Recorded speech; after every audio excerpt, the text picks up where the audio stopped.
Agora Felipe? Pode transmitir, enquanto o pessoal está chegando. Deixa eu compartilhar minha tela aqui. Elas não são novas aqui na sua casa, elas são suas irmãs há muito tempo, mas na parede elas são novas. Como assim, minhas irmãs? Só um instante. Porque elas são minhas, são suas irmãs. Boa noite a todos, todas. Boa noite. Boa noite. Boa noite. Noite.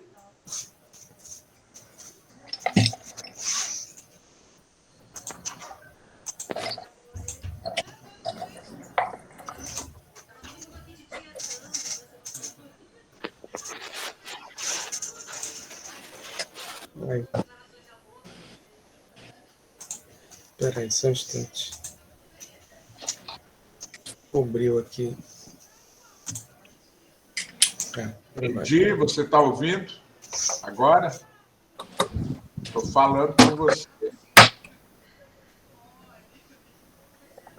Acho que ela continua sem ouvir. Acho que sim. E Henrique, tá sem som. Tá sem som? Tá. Eita. Nada, né? Não. Eu tô ouvindo.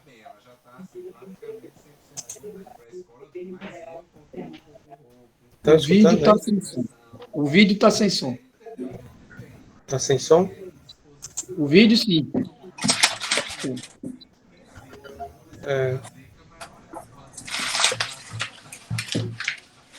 Então eu vou parar aqui.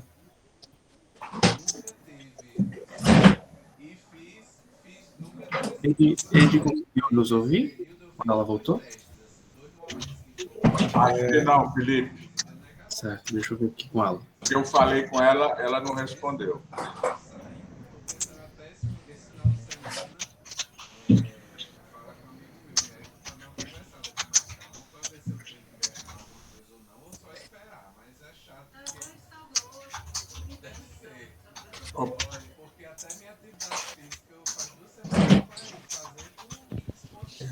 Oi, gente, boa noite. Boa noite. Tá conseguindo ouvir? Estão me ouvindo? Troquei de Estamos. computador. Nós estamos. Boa noite para todos e todas. Sejam Boa noite. bem-vindos. Boa noite, Adileuza. Oi, Pedro, boa noite. Bom, amada. A gente espera mais um pouco, né? Os demais companheiros.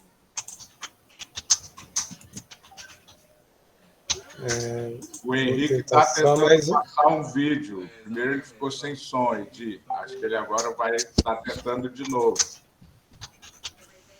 Estão escutando aí? Sim, estou ouvindo. O som hoje quis nos perturbar. O som do vídeo continua sem, eu acho. Isso. Eu não estou conseguindo ouvir o vídeo. Não escuta. Não. Não sei do vídeo, não, mas as imagens são lindas. O indígena é muito lindo. Pode deixar o vídeo rolando aí sem som mesmo.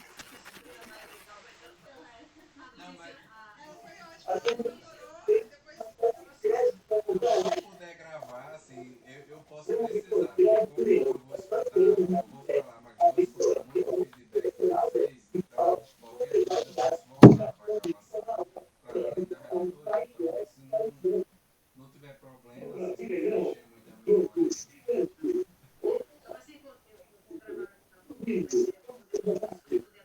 Pronto, baixa.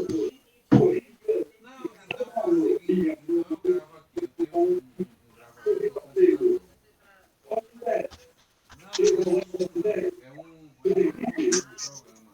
Não, é um programa.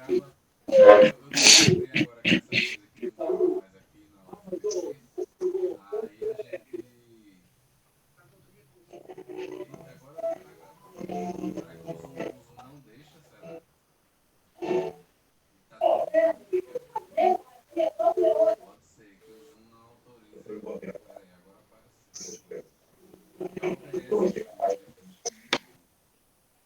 tela toda branca. Acho que é melhor então, Inês, permite eu gravar para ver se eu... Não, você tem que me pedir. Para eu permitir, você tem que apertar o botão de record. É melhor, porque eu acho que o Zoom deve ter alguma coisa que ele não deixa esse aplicativo gravar.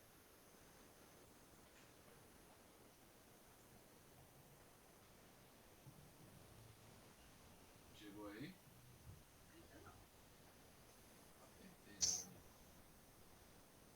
Por favor, peça ao host para dar permissão. Agora, não está chegando. Vou tentar uma coisa aqui, vou ver se vai funcionar. Pronto, apareceu aqui. Agora vai. Pronto, agora deu certo. Bom, pessoal, então, vejam só. Eu conversei, troquei até algumas ideias com Bia no WhatsApp para tirar algumas dúvidas. E eu olhei o material que ela mandou para mim no Drive, né, um pouco. E assim... É uma pena que vocês não escutaram, mas eu depois... Felipe disponibiliza isso lá no Drive, né, Felipe? Eu acho que tem um texto muito bonito e eu acho que vale a pena aí para estimular o pessoal. Fala sobre o Quarupi e sobre uma homenagem à Aritana, né, que faleceu vítima da Covid. Pronto, eu coloco sim. Era um pouco o seguinte, eu até sondei Bia nesse sentido. Vão ser 50 pessoas, né? Acho que já dá para a gente ir começando, né? Até porque o nosso convidado, ele tem aula depois da conversa, né? Edi, Tá com interferência. Não está conseguindo me ouvir? tá sim, só que tá chiando. Isso, é porque o meu computador ele tem um cooler, então fica fazendo barulho. Vou tentar falar o mais alto possível. Eu estava no outro que exatamente estava sem som. Mas agora ficou bom, Edi. Eu acredito que é o fone também, né? Aproximando fica melhor. Pessoal, boa noite a todos, todas e todes. Eu sou Edileuza, eu sou pedagoga, mestranda em educação, faço parte do grupo de pesquisa estelar, sou orientanda do professor Pedro e hoje vamos ficar aqui, né, trocando ideias, trocando experiências e ouvindo o nosso convidado, que é uma pessoa muito especial para mim, né? Mas antes de tudo, quero desejar boas-vindas para todos vocês, para todas vocês, que sejam bem-vindos. Esse é um momento muito rico para a gente, é um momento de troca de experiência que tem sido maravilhoso. E eu acredito que hoje não vai ser diferente, né? Esse encontro de hoje vai somar aos melhores, aos que nós já tivemos. Então, para iniciar com uma mística, nós vamos chamar Cristiano, ele vai ler um poema e vamos ouvi-lo com bastante atenção. Cristiano. Oi. Seja bem-vindo. Muito obrigado. Fique à vontade para dar sua participação no evento de hoje. Tá bom. Boa noite a todas e todos. Vocês estão me ouvindo bem? Tá bom. O poema que eu vou ler hoje, né, eu comecei a escrever ele há um tempo atrás, em abril, a partir de uma leitura que eu fiz, né, de um livro do Michel de Certeau, que fala sobre cozinha, na escrita da Lucy Guiardi, e que ficou incompleto, ficou faltando alguma coisa.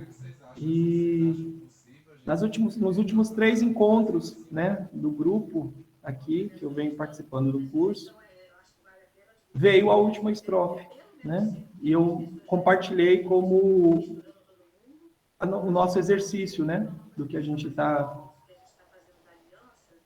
compartilhando aqui de informação, né? Que está sendo partilhado, de informação e de formação, né? E aí eu vou ler esse poema. E peço a gentileza de vocês me darem essa licença para ler esse escrito. O poema se chama O Corpo. O corpo é vivo, igual, portanto, mortal. Ele fala e pode ser calado. Sente mas pode ser ignorado. Pulsa, repulsa e pode ser reprimido. O corpo morre, mas antes ele vive. O corpo morre, mas continua vivo na experiência individual e social. Se cala ou é calado, mas ele fala. Mesmo calado, ele fala. É ignorável, mas sente na complexidade do sentir.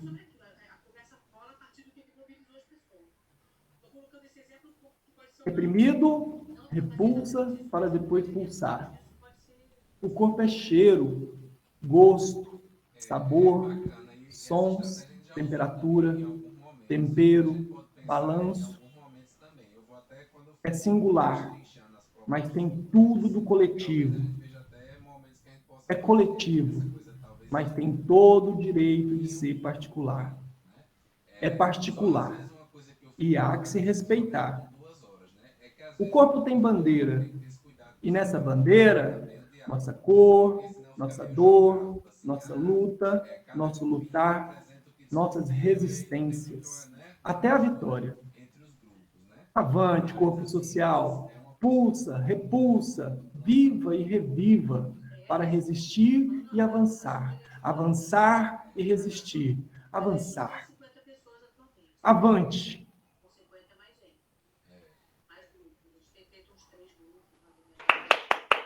Muito bem, maravilha, parabéns. Obrigado. Bravo. Gratidão, Cristiano. Muito obrigada por trazer para a gente um texto tão bonito, tão belíssimo, né? Gratidão mesmo. Obrigada pela sua participação, tá? Pessoal, hoje nós... Obrigada.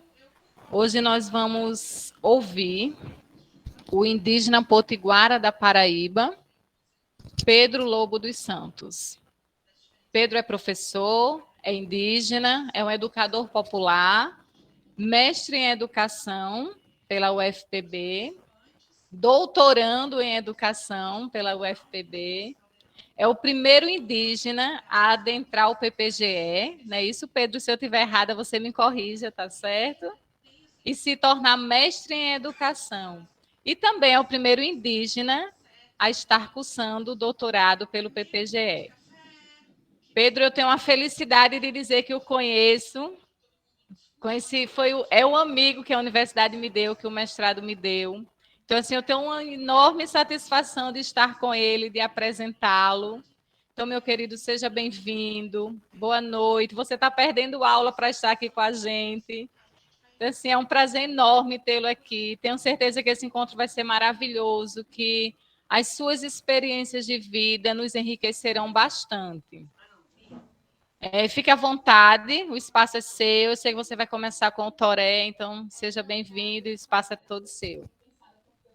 Mais uma vez, boa noite a todos, todas e todes. Vocês me ouvem, gente?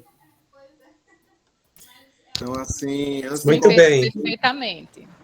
Antes de qualquer coisa, eu queria pedir licença aos nossos encantados, ao nosso Deus Tupã, né? E há 8 dias atrás, nós perdemos aqui uma grande liderança do nosso povo, o nosso pajé Chico. E, assim, quando um ancião morre, né? Quando ele, na verdade, ele se encanta, né? Ele se torna encantado, é uma parte viva do nosso povo que vai embora. É uma biblioteca humana que desaparece, né? Então, assim, com enorme pesar que o pajé Chico hoje é um encantado do nosso povo. Então, para iniciar esse momento, essa nossa roda de conversa, né, esse entrelaçado de saberes, eu irei iniciar com um trecho do canto do nosso ritual do Toré.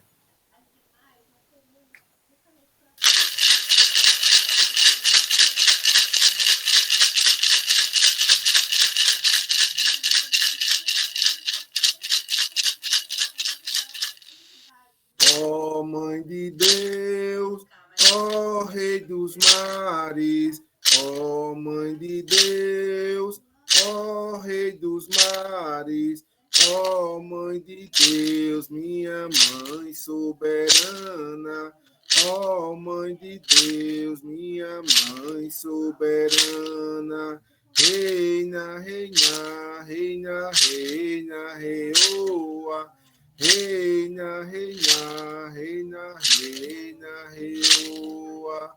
Ó Mãe de Deus, olha aqui meus curumim. Ó Mãe de Deus, olha aqui meus curumim. Eu sou Morubixaba, ela é Cunhantaí. Eu sou Morubixaba, ela é Cunhantaí. Reina, reina, reina, reina, reoa. Reina, reina, reina, reina, reoa. Ó Mãe de Deus, ó Rei dos mares, ó Mãe de Deus, ó Rei dos mares, ó Mãe de Deus, minha Mãe soberana, ó Mãe de Deus, minha Mãe soberana. Xetupã, Xetupã, Xetupã, sou potiguara. Sou potiguara nessa terra de Tupã. Tem um arara, caraúna e xexel, todos pássaros do céu. Quem nos deu foi Tupã, Xetupã, Xetupã, sou potiguara. Sou potiguara nessa terra de Tupã. Tem um arara, caraúna e xexel, todos pássaros do céu. Quem nos deu foi Tupã, Xetupã, Xetupã, sou potiguara. Então, gente, mais uma vez, né? Boa noite. Quero aqui, já no início, estar agradecendo ao convite feito pelo professor Pedro Cruz. O professor Pedro Cruz foi nosso professor, né, de Leusa, no mestrado em educação, no programa de pós-graduação em educação, o PPGE, na Universidade Federal da Paraíba.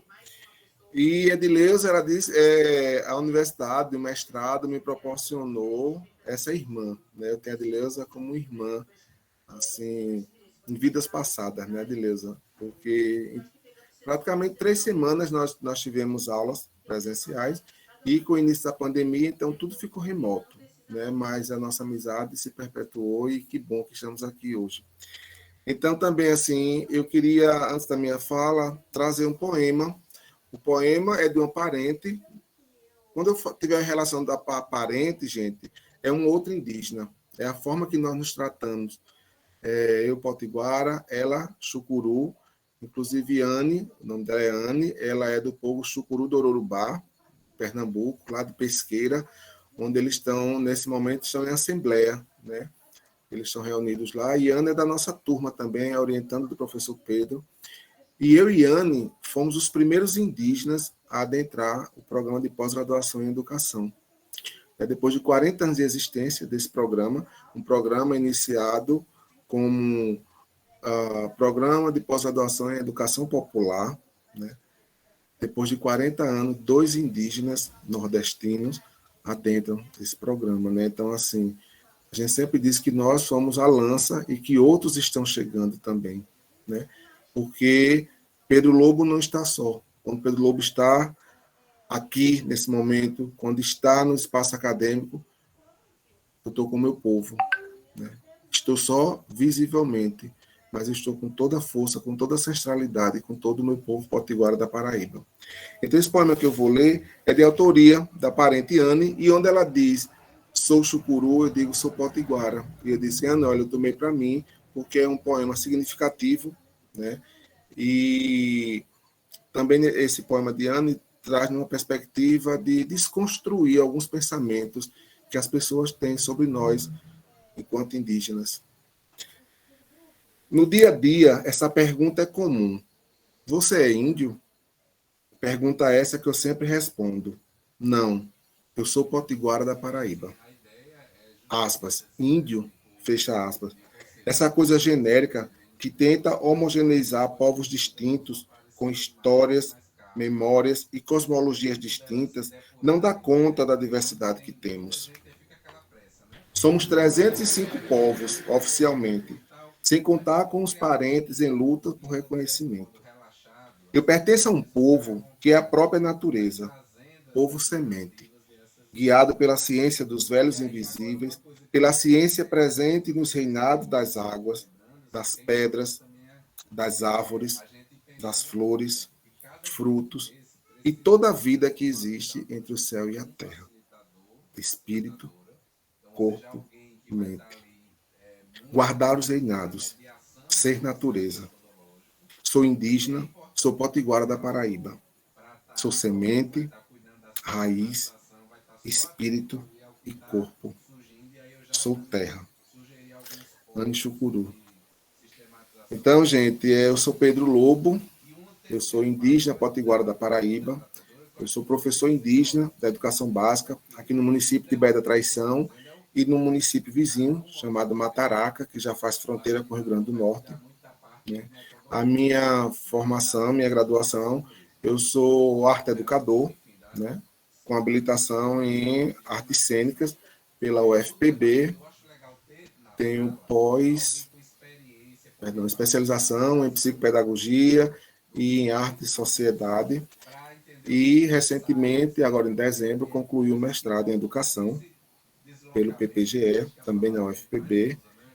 E, graças à força dos encantados, a Tupã, também fui aprovado no processo seletivo para o doutorado. Então, assim, minha vida nesses últimos tempos está uma correria e, assim, mas que é importante. Como é bom poder estar nesses espaços, ser voz, porque se a gente for rememorar a história, né, dos povos originários, sempre falaram por nós. Houve sempre esse silenciamento do povo indígena. Os pesquisadores vinham até o nosso território, realizavam suas pesquisas, em contrapartida, nem um TCC, nem uma dissertação, nem tampouco uma tese deixavam para o nosso povo. É como se viesse apenas uma colonização moderna. Né? Vir no nosso território, extrair o que eles queriam e ir embora. Mas a partir do momento que começamos a também entender e dizer, não, esse protagonismo também tem que vir, tem que partir de nós. Enquanto povos originários, enquanto dono dessa terra, dono desse chão, nós precisamos também ter a nossa voz e precisamos falar. Né? Às vezes eu sempre digo que para nós um pajé, para nós um ancião, ele tem a mesma valia que um professor doutor, que um professor PhD.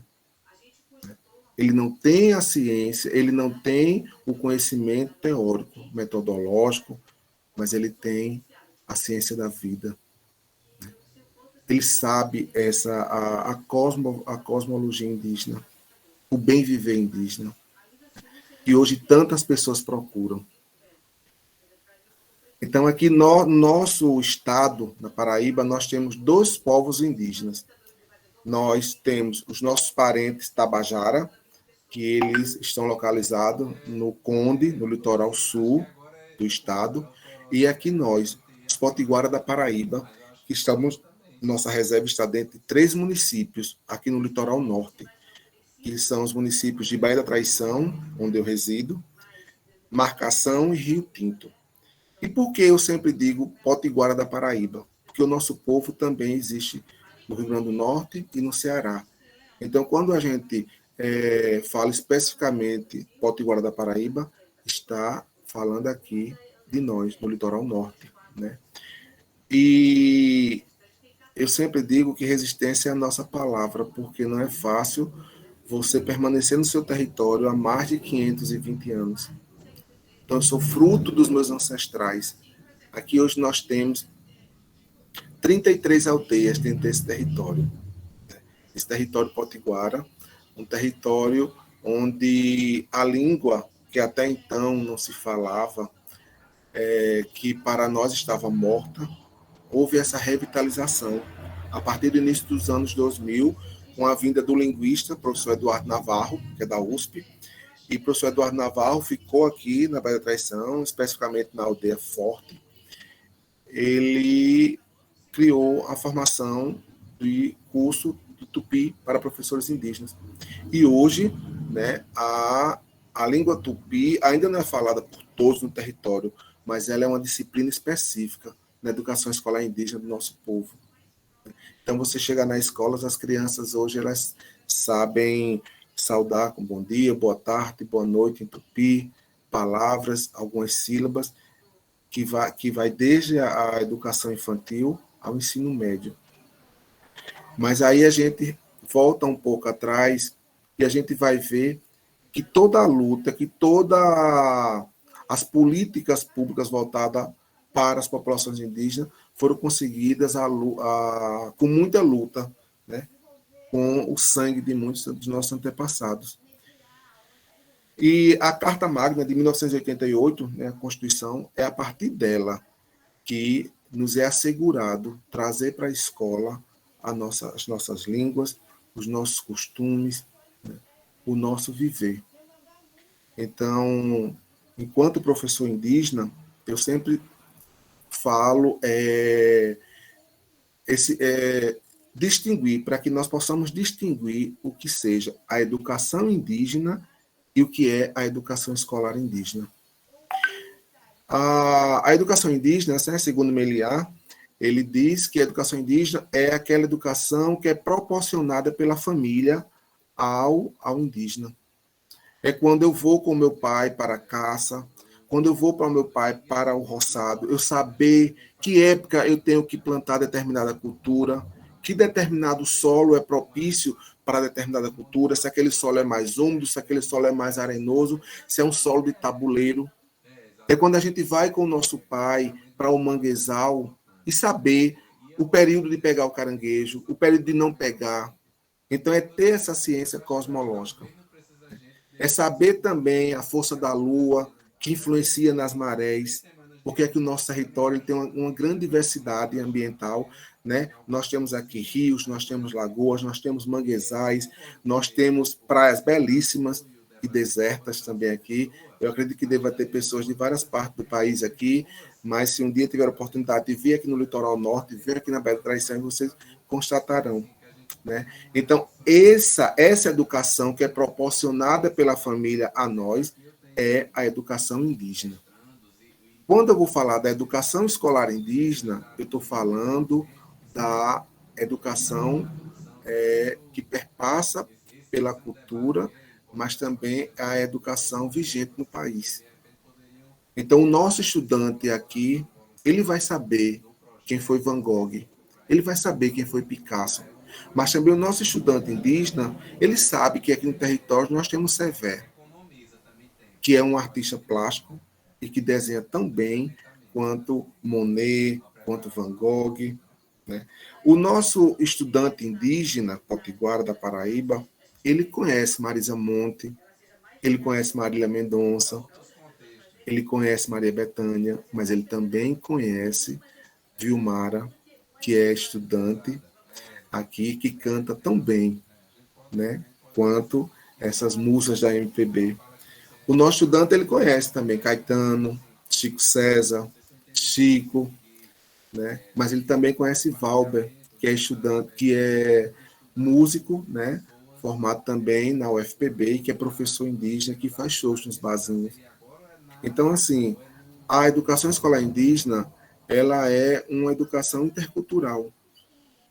Faz com que o nosso estudante não se limite apenas à nossa cultura, mas também tenha acesso à cultura vigente no país. Porque a gente também prepara o estudante não só para ficar na aldeia, mas também que ele possa ganhar o mundo, que ele possa também se qualificar e voltar para cá, contribuir aqui também no nosso povo. Que eu sempre digo, as pessoas têm que parar com esse estigma, com esse paradigma de que ser indígena, eu tenho que ficar na aldeia, eu tenho que me isolar. Índio com iPhone, oxe, índio com carro, índio anda de avião, oxe, índio mora numa casa com internet. Gente, ser índio está aqui, ó, está no sangue. Para onde Pedro Lobo for, Pedro Lobo é indígena. Independente do meu fenótipo, as pessoas podem ter, mas índio de barba? Índio não tem barba, né? Então, assim, a gente também tem que quebrar esse olhar, desconstruir esse olhar colonial de que indígena é só aquele que tem o cabelo lisinho, aquele que não tem pelo, né? Aquele que tem o olhinho puxado.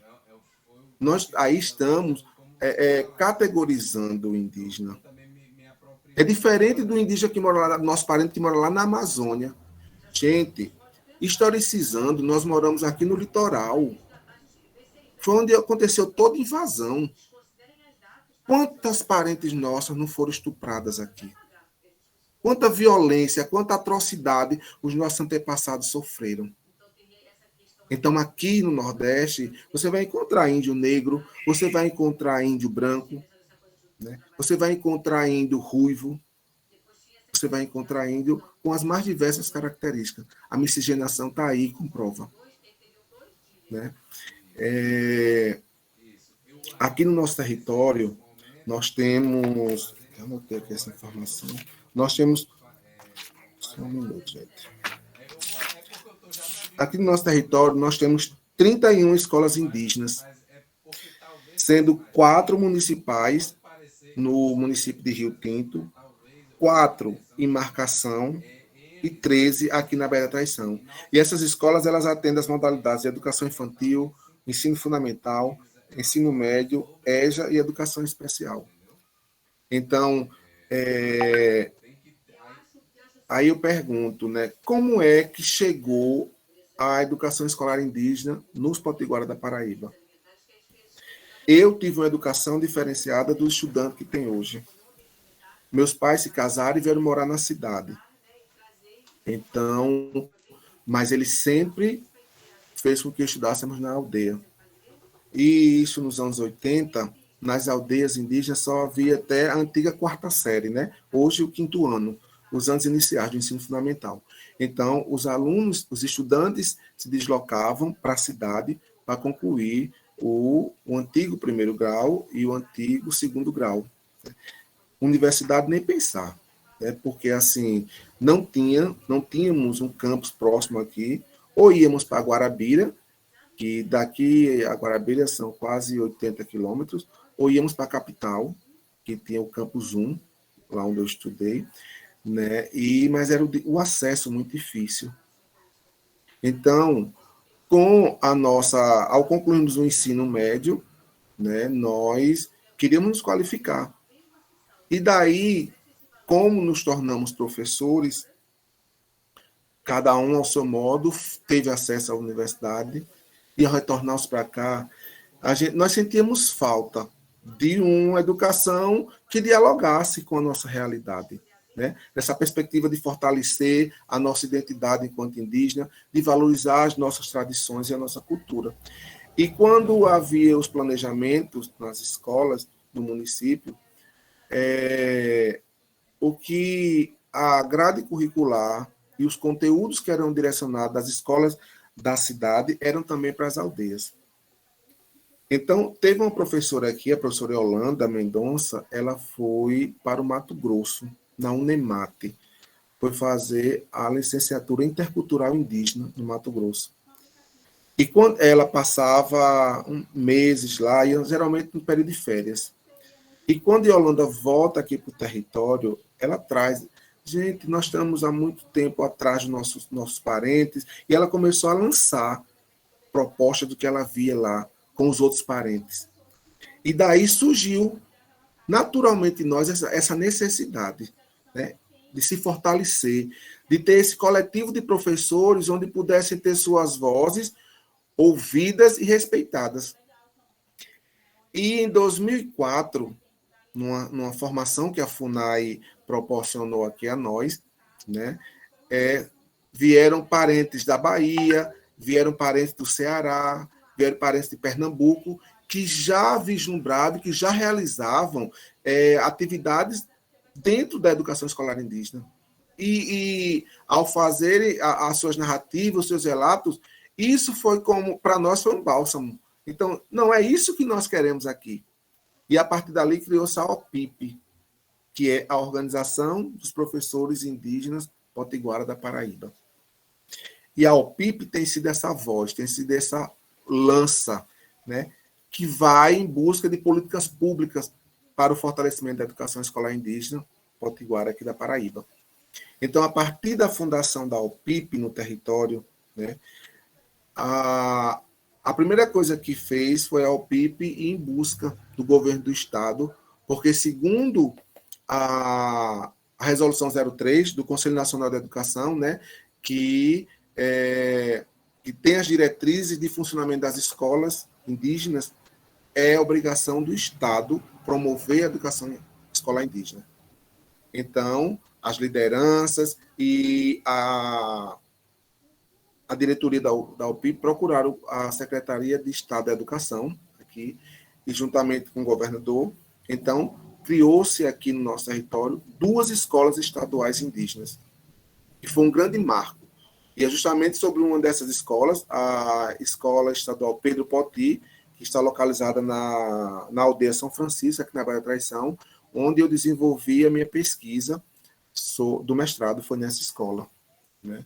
Inclusive, no texto que eu passei até professor, a gente fala um pouco das práticas educacionais, as práticas educativas, né, realizadas pelos professores dessa escola. E a outra escola foi a Cacique Niguaçu, na aldeia Tramataia. Então, aí, a partir desse momento, os estudantes eles já tinham nas aldeias do ensino fundamental ao ensino médio. Não precisaria mais esse estudante se deslocar para a cidade. E, a partir daí, foi se formando a grade curricular da escola, né? Claro, com as disciplinas que tem todas as outras escolas, mas também, a partir daí, nós tivemos 3 disciplinas específicas que são garantidas no currículo das escolas, tanto estaduais quanto municipais aqui no nosso território, que são Tupi, né, que é a nossa língua, a etnohistória, que é a história do nosso povo na visão indígena, onde a gente vai estar quebrando paradigmas, onde a gente vai estar tendo um olhar decolonial para isso, né? Desconstruindo o que para muitas pessoas ainda dizer que o Brasil foi descoberto, né?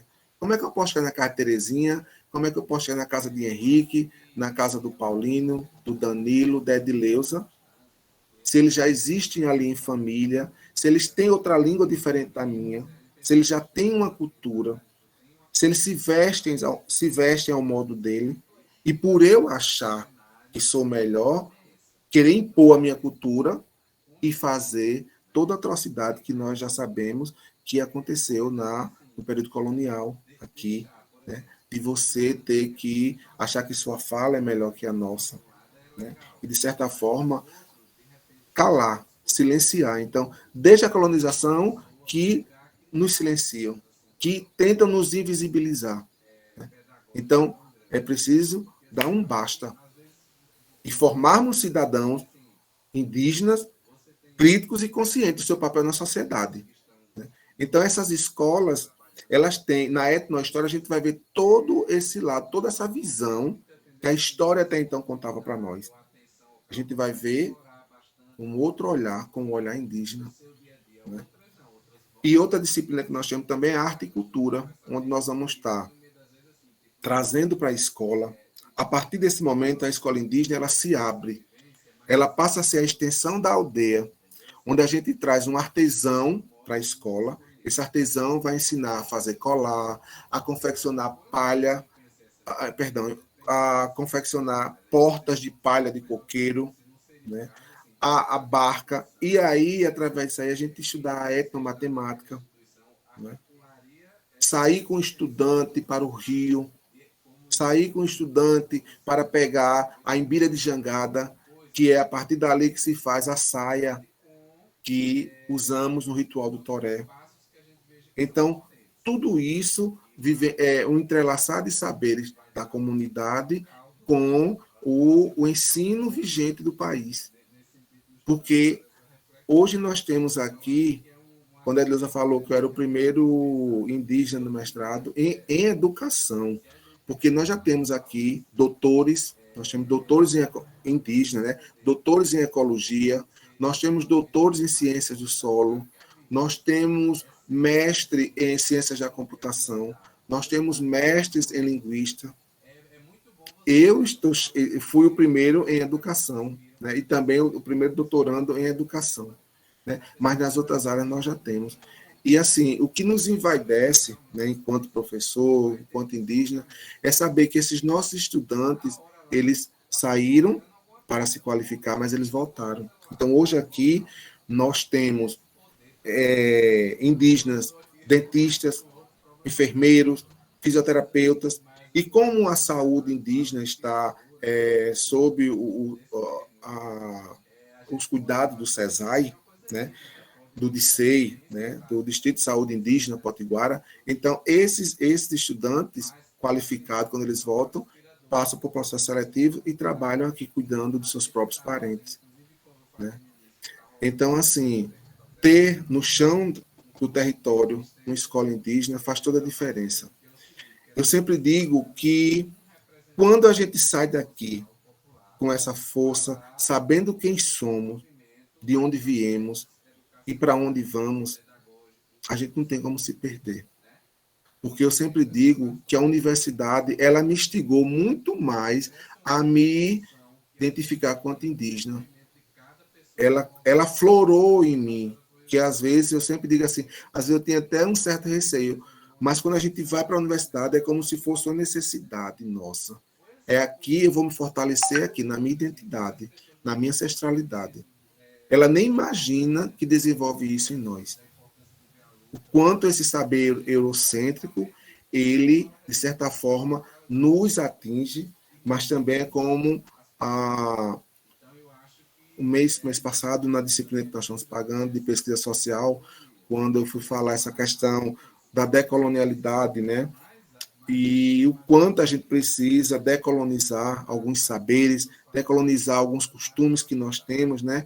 E a professora Graça, ela falou, ela disse, Pedro, você tem que também estudar o eurocentrismo, né? Você tem que estudar também, porque você vai ter como dizer, eu não quero isso aqui, porque isso aqui é prejudicial, mediante isso, isso, isso e isso, para eu poder escolher essa maneira aqui decolonial.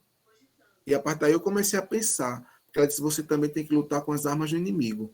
E hoje as armas são outras, né? Toda essa epistemologia eurocêntrica difere dos saberes cosmológicos, da cosmovisão, do bem-viver dos povos originários. Então, assim, a gente hoje está vendo as pessoas, elas indo em busca de tantos títulos, de tantas coisas, e esquecem de viver, esquecem de cuidar da natureza, né? A gente está vendo aí, gente. Agora em Brasília, agora em junho, nós estamos indo para Brasília, porque vai ser posto em votação o marco temporal. Imagine vocês, se for aprovado, se isso passar, né? Como é que pode delimitar o tempo de um povo na terra? A terra, para nós indígenas, ela é mãe. E a terra chora, a terra sangra, a terra menstrua. Porque ela é mãe e ela sente a dor dos seus filhos, né? Então, como é que pode um projeto para dizer que quem está nesse território aqui, depois da Constituição, não tem direito?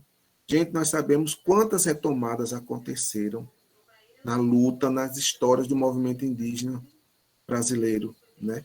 Então, assim, é um momento onde todos os indígenas vão estar em Brasília e vão estar, de certa forma, clamando por justiça para que não passe o marco temporal. Então, gente, eu acho que eu já me alonguei demais, eu fico aberto às perguntas e também eu quero ouvir vocês, né?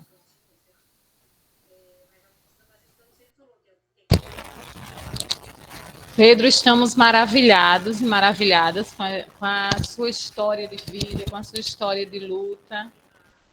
Parabenizar você por ter trazido para a gente tantas informações que até então não sabíamos ou não lembrávamos, né? E teve um momento que eu me lembrei muito do meu menino, do meu João, né? Que você conhece. Quando ele diz, João, ele tem parentes indígenas e ele diz, eu sou indígena. Aí os coleguinhas da escola dizem, mas você não usa cocá, você não mora na mata, e ele fica desesperado. Mãe, eu não sou indígena, eles não acreditam. E assim, precisamos desconstruir essas ideias, né? E tudo parte da gente. somos nós que temos que fazer a diferença agora, né? A partir de agora.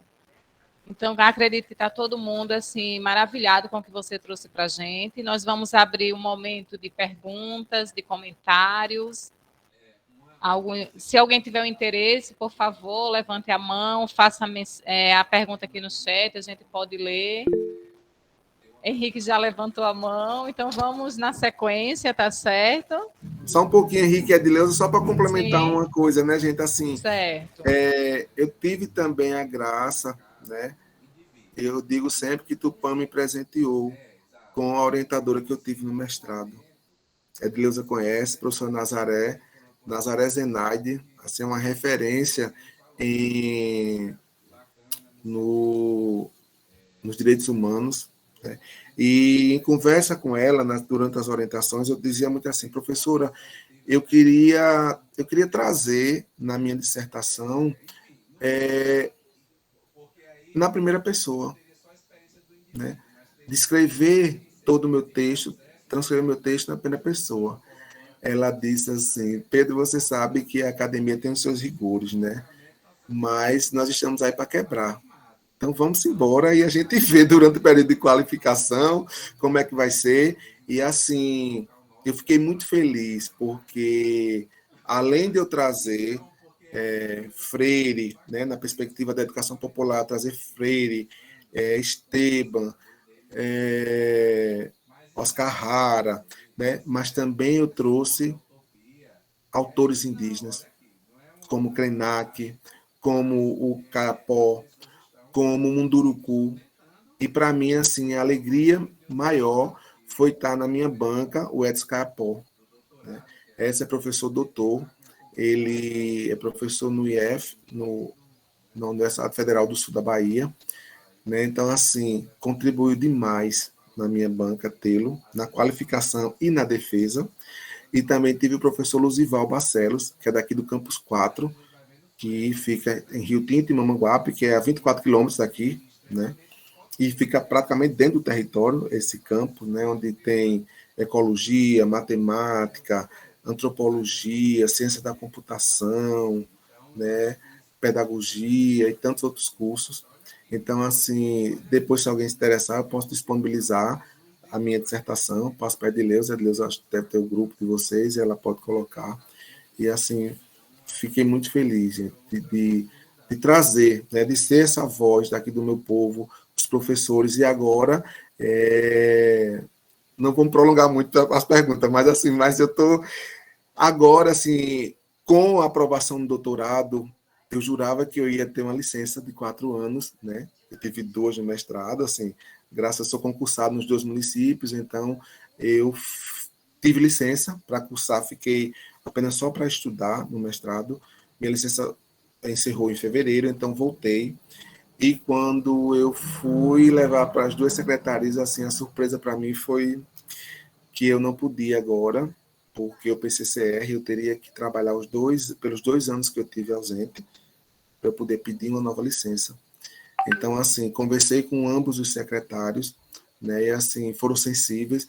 Eu também trouxe para eles a minha questão enquanto indígena, enquanto mestre, enquanto ser do chão da escola, como eu poderia estar contribuindo, porque nesse momento estar em sala de aula para mim seria inviável, né? Eu tenho aula 2 dias, inclusive eu estou em aula, né? Quando o professor Pedro me convidou, disse, professor, olha, eu tenho aula nas quintas-feiras, das 6 às 22 horas. A não ser que o senhor fale com os professores, se eles me liberarem, aí professor Hermida e professor Nazaré, né, que ela é minha professora agora também, doutorado, me liberaram, mas ao término daqui eu vou voltar para a sala. Então, assim, eles... E tem o grupo de estudos também, com a minha orientadora, que é a professora Aline Machado, maravilhosa, professora Aline também, né?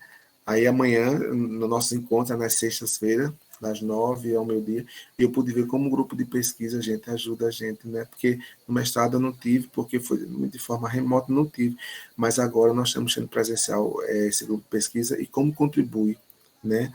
Nas leituras e tantas outras coisas.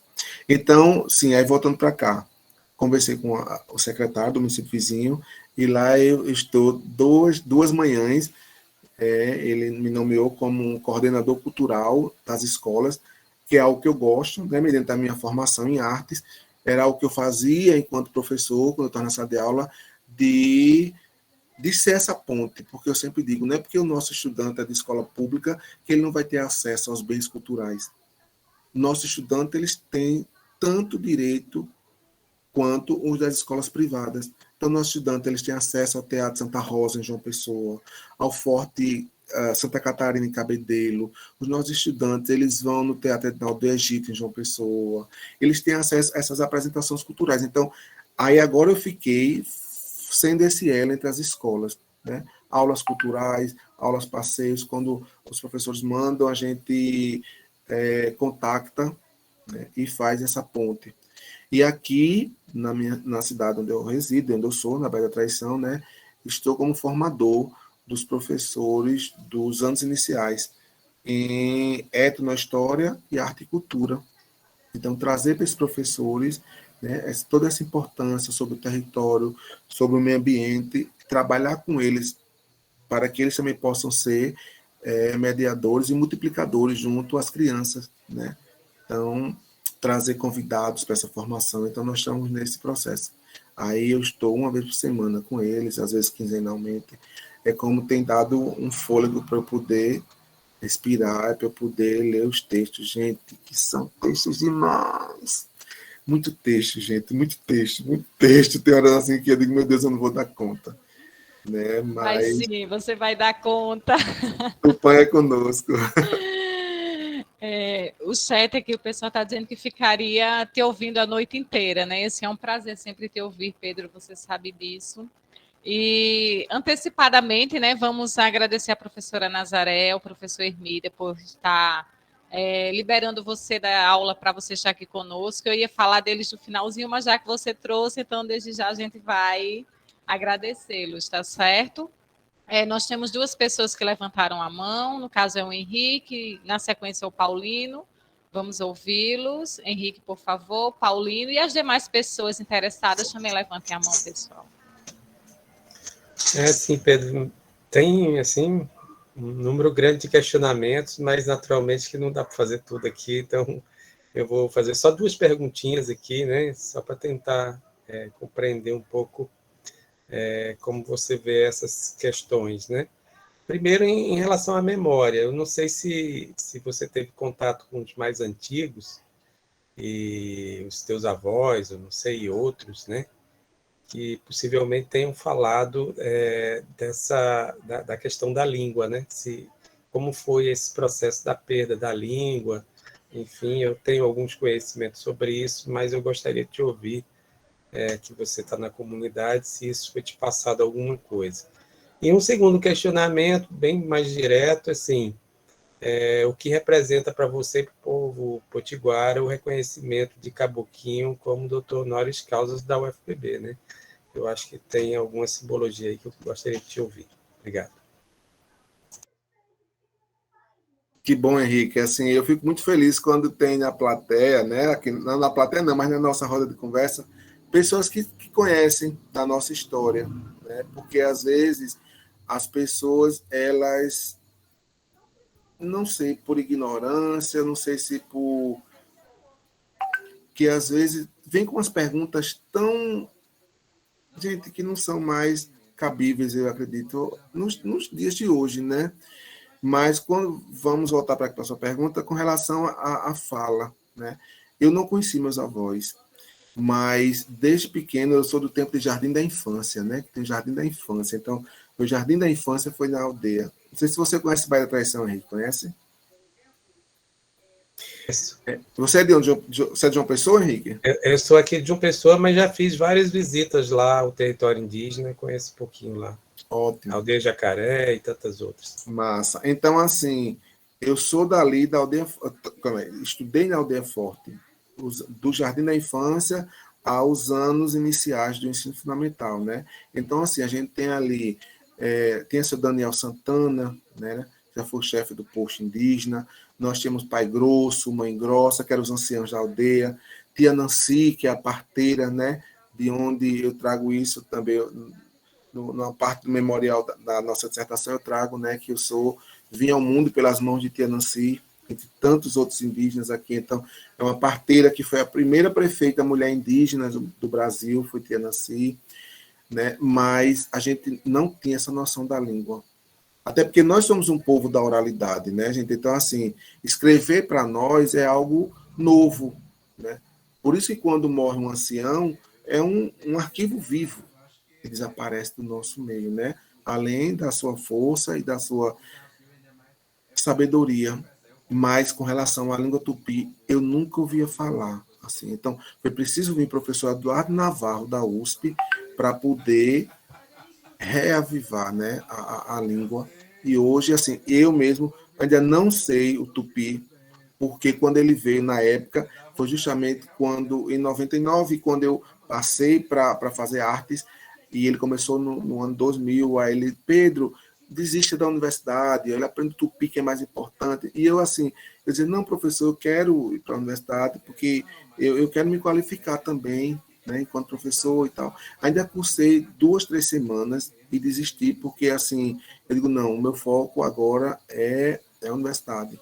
Depois voltou, ainda fiz alguma coisa, mas desisti, aí foi quando voltei, depois de 16 anos, aí voltei para o mestrado, mas assim, mas hoje eu fico feliz porque o município está ofertando esse curso de formação do Tupi para os professores, e o Tupi é uma disciplina específica que é contemplada no nosso currículo. Com relação a Caboquinho, gente, eu acho assim que se a universidade fez um bem para o nosso povo, foi a concessão do título doutor honoris causa. Isso eu trago também na minha dissertação, né? Caboquinho é uma referência, né? Caboquinho, eu digo que ele é aquela criatura que você passa a noite inteira ouvindo ele falar, e como é apaixonante, como é um conhecedor, não só do nosso povo potiguara, né? Mas do movimento indígena, né? Caboquinho, um dos fundadores da APOIME, né? Então, assim, morou em Brasília há muito tempo, é uma pessoa serena, não vejo em Caboquinho a questão de... É um guerreiro, mas é um guerreiro da paz, é um guerreiro que sabe apaziguar, né? Se é para lutar, vamos lutar, mas também tem consciência, tem sabedoria e discernimento, né? Então, assim, é um grande do nosso povo, né? Já foi nosso cacique geral, ele hoje é cacique da Aldeia Forte, é professor indígena e professor doutor honoris causa pela UFPB. Então, assim, para nós é de grande alegria, né? Que eu sempre digo que, como eu falei anteriormente, né? Temos Caboquinho, temos tantos outros que para nós tem esse mesmo valor. É um doutor honoris causa, é um pós-doutor aqui no nosso povo. Só não tem o título no papel, que é dado pela universidade, mas a vida, mas nós que estamos aqui, o nosso povo, isso é dado. Então, Caboquinho é isso para a gente, Henrique. Não sei se respondi o seu questionamento.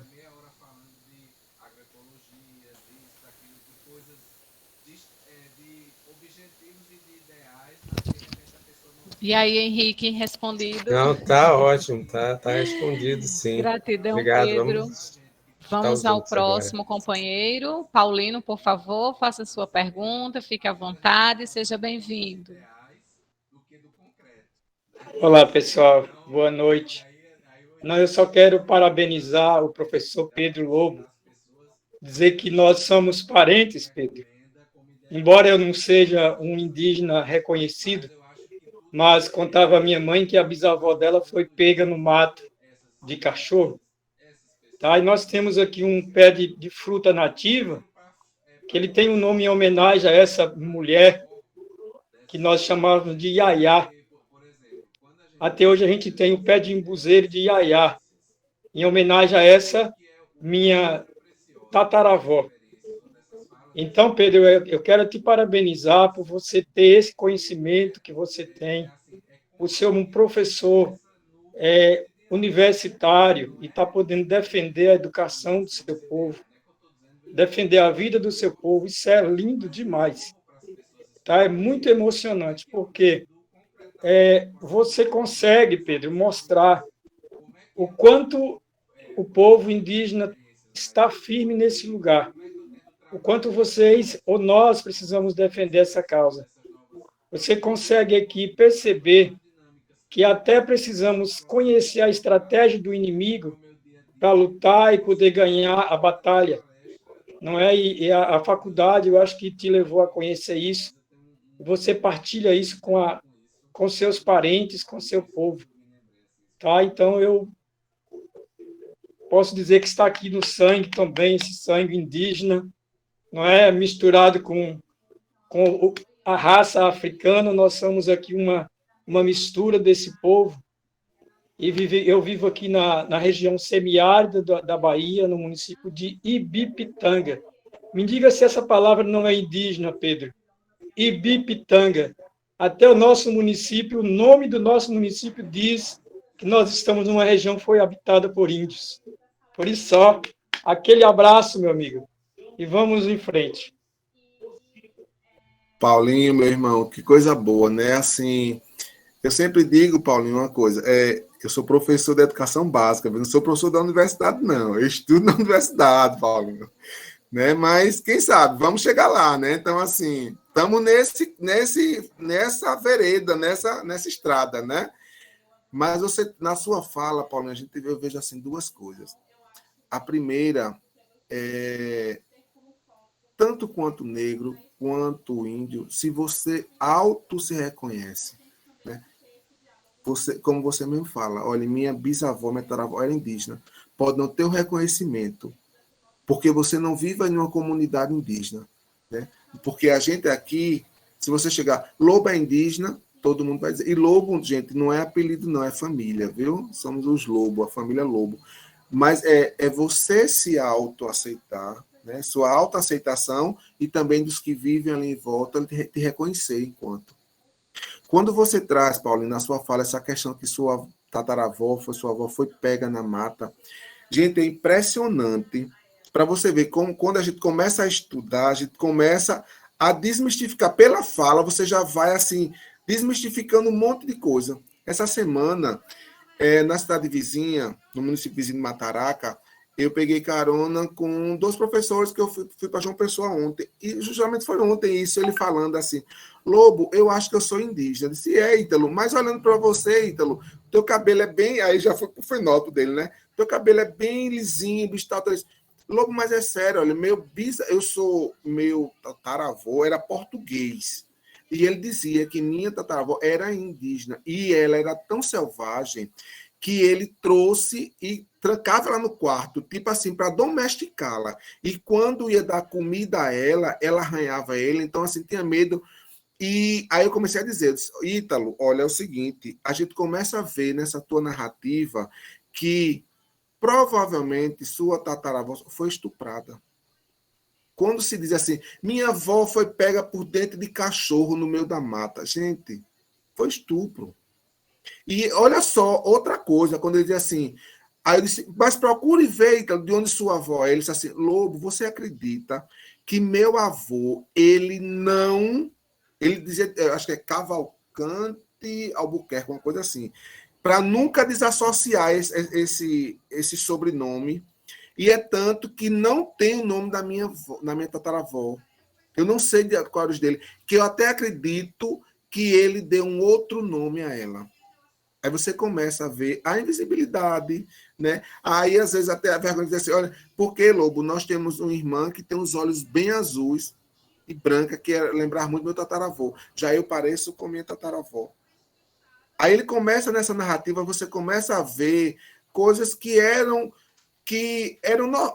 tidas como normais para a época, né? Mulher, indígena. Então, certamente, se ele a mantinha no cativeiro, ele fazia, abusava sexualmente, e aí foi tendo os filhos, e pela natureza dela foi se fragilizando, né? Então é isso. Viu, Pedro, ainda, e você traz uma coisa interessante, que para a maioria da sociedade até hoje o indígena é bicho do mato, muitas vezes. Eu vejo aqui as reportagens, quando vocês estão fazendo lá em Brasília as reivindicações, como parece que vocês são vistos pela segurança pública como um ser humano selvagem, que não tem educação, que não tem cultura. Isso é lamentável a gente ter que passar por isso no nosso país de origem, né?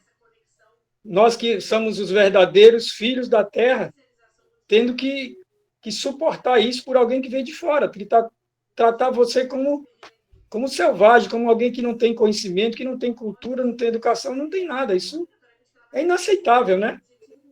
Gente, aí você vê, né, o que aconteceu recentemente com os Yanomami. Gente, é notório. Quando o povo indígena ele cuida do rio, ele cuida da mata, não é só para ele, não, gente. É para todos, né? As pessoas elas têm que ter uma ganância tão grande de sempre do querer ter, do querer ter, do querer ter, e não aprende que na coletividade, né, somos maiores, a força é maior quando se é coletivo e cuidar do planeta como um todo para todos.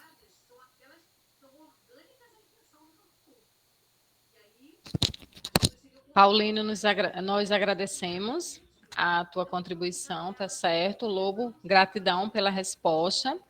Pessoal, estamos avisando que a dissertação de Pedro já está disponibilizada, tá bom? E a lista de frequência também, tá certo? Fiquem atentos aí ao chat, tá? Vamos ouvir agora Francinete Melo. Francinete, por favor. Boa noite a todos. Boa noite. Eu não sei nem por que a minha câmera não está pegando, porque ela está ligada. Deve ser a internet. Mas estamos te ouvindo muito bem, tá certo? Muito obrigada. Eu quero parabenizar Pedro Lobo, né, pela linda história, né? Desde criança eu escutava as histórias, né, sobre os índios, né? Sobretudo a cruel história do início da história do Brasil, né?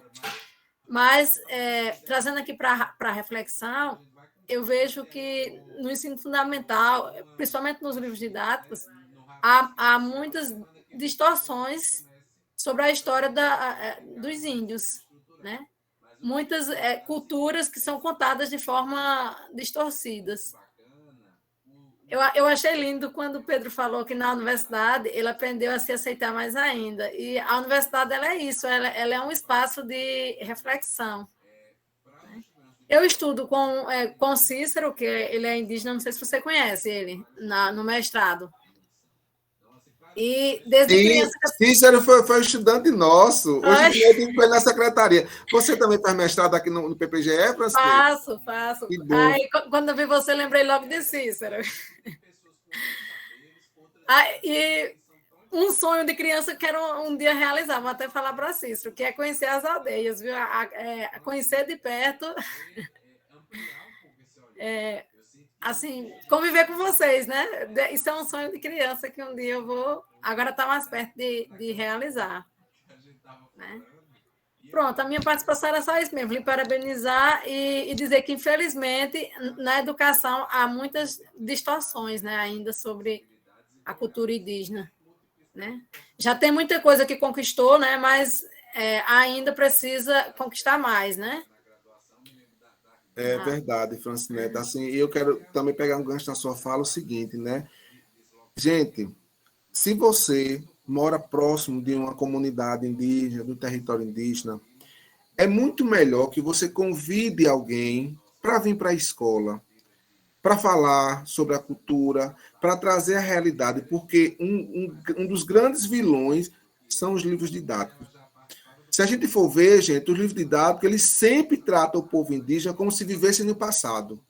E outra coisa, gente, vamos usar a terminologia correta, ou indígenas ou povos originários. Isso eu trago logo no começo da minha dissertação, numa nota de rodapé, que diz assim, que índios, nós não temos nada, nós não somos da Índia, né? E nada é uma forma também de querer invisibilizar a nossa cultura, a nossa fala, os nossos hábitos. Então, assim, tratar como os indígenas, e não como índio. Né? Os índios. Não, nós não somos indianos. Ou indígena, ou os povos originários. E o livro didático, ele sempre traz isso aí, que eu digo sempre que é um grande vilão. Né? Tenta, mais uma vez, demonstrar que os indígenas estão no passado.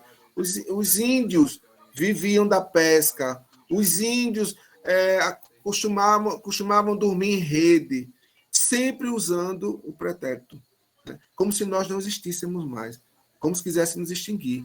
E outra coisa, assim as pessoas, dia do índio, dia 19 de abril, é uma data, mas para nós não é só essa data, é como se fosse um dia de luta, porque todos os dias nós estamos tratando, estamos vivenciando, estamos vivendo e travando batalhas, né? Então, o dia todo é o dia do índio, não só o dia 19.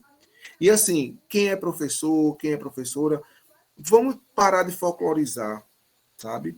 Quando eu digo assim, para convidar alguém pertencente a um povo indígena para a escola, promover uma roda de conversa como essa aqui, desmistifica e esclarece muito mais sobre a vivência, sobre a realidade indígena. Não vamos estar comparando-nos com os nossos parentes lá do Amazonas, gente. São realidades distintas. São vivências distintas. Apesar de sermos um só povo, mas somos distintos, né? Então, outra coisa também que eu digo, quem é daqui da Paraíba, gente, se permita vir aqui no território, venha fazer uma imersão cultural. Aqui nós temos assim rios maravilhosos, nós temos lagoas, nós temos uma praia bela aqui, comidas, a culinária, um beiju. Você ir no beiju da Angelina, viu, Francinete? Lá na aldeia onde o Cícero mora. Eu fui professor do Cícero nos anos iniciais. Neto é inteligentíssimo. Então, assim, você ir comer no fim de tarde um beiju, onde a menina, a Angelina, que é professora indígena, na casa dela, ela fez um forno como uma casa de farinha pequena. Lá, ela faz o beiju na hora. Gente, é maravilhoso, não tem como, sabe? Você comer mangaba, você comer uma fruta, você... Então, assim, visitem o território, venham fazer uma imersão cultural aqui, tanto aqui quanto em outros territórios indígenas próximos onde vocês moram.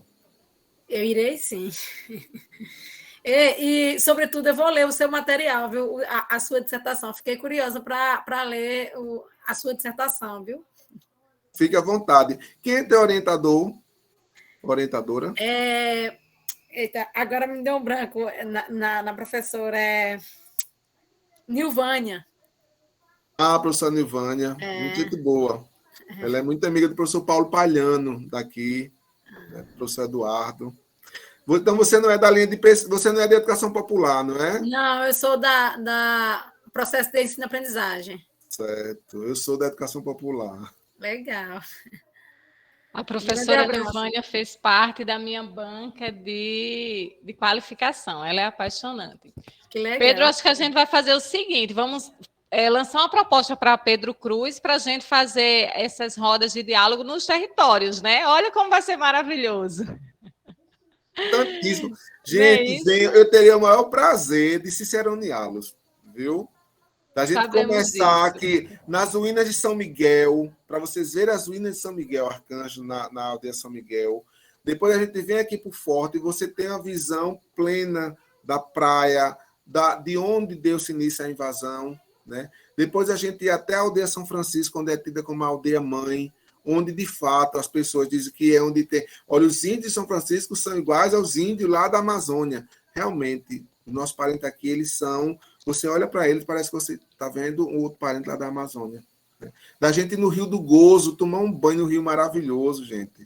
Né? E depois vir descer para comer uma peixada lá no Naturezas Bar, na aldeia Tramataia. E se alguém ainda quiser, ainda tem um passeio de canoa lá em todo o Manguezal. Então, assim, eu receberei com o maior prazer, viu? Promover essa roda de conversa em aldeias distintas, né? A gente fazer uma imersão cultural, ir na Lagoa Encantada também, a gente traça um roteiro e chega lá, senta, passa 20, meia hora, sai, vamos para outro, e assim, e finalizar comendo o beijo lá de Angelina, né? Com um cafezinho. Pedro, o Biraci Santos fez uma pergunta no chat e a Terezinha ela reproduziu aqui para a gente, que pergunta assim: recentemente, o ex-presidente Lula prometeu criar o Ministério Indígena, caso eleito seja. Como você recebe ou como você recebeu essa proposta? Como é o nome da pessoa, de Leusa, que fez a pergunta? O Biraci Santos e depois a Terezinha refez a pergunta. Acredito que ela queria me lembrar, não é isso? Certo. O Biraci, obrigada, é o seguinte, Terezinha. olha, na época, o pessoal, vamos estar puxando sardinha, não, gente. Porque eu sempre digo o seguinte, olha, eu, enquanto criança, eu sempre digo isso quando a turma do 9º ano, eles fazem, né? O final foi tipo uma colação de grau, e eu digo, gente, vocês hoje aqui conhecem o professor Lobo, mas vocês não conheceram o Pedro, que vendia de manhã coentro, tapioca, cocada, que vendia picolé na beira da praia para ajudar em casa. Eu sou esse. E eu nunca esqueci de onde eu vim nem quem eu sou. Porque isso me engrandece enquanto pessoa. Porque o que eu tenho hoje foi tudo fruto dessa trajetória que eu tive, né? E uma coisa que eu esqueci de falar, que a OPIP, ela garantiu um assento no Conselho Estadual de Educação da Paraíba. Então, hoje, nós temos um assento cativo lá. A professora Yolanda foi a primeira, depois ela voltou 3 anos, eu a substituí por 3 anos, depois fiquei mais 3 anos, e hoje está a professora Miriam. Então, a partir do momento que nós estamos no Conselho Estadual de Educação, então a OPIP também dialoga com o movimento indígena nacional.